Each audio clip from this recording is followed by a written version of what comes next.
سلام، اسمت چیه؟ سلام، اسمم جوجوه. چند سالته؟ 6 ماهمه. آخه پسر 6 ماهی که حرف نمیزنه.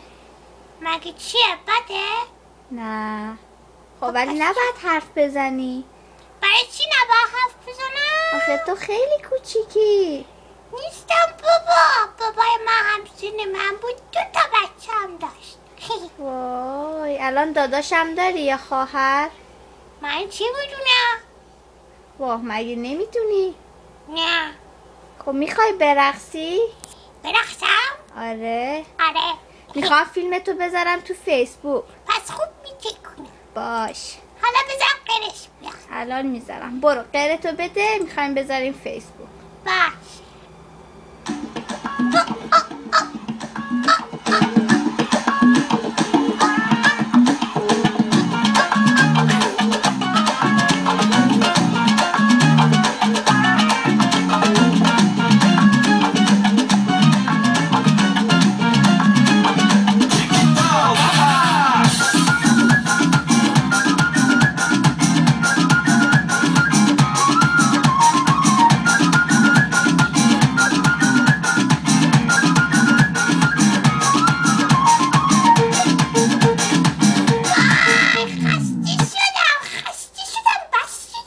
باز بیا فیلمتو تو فیسبوک چک کن. باشه؟ باشه. خداحافظ.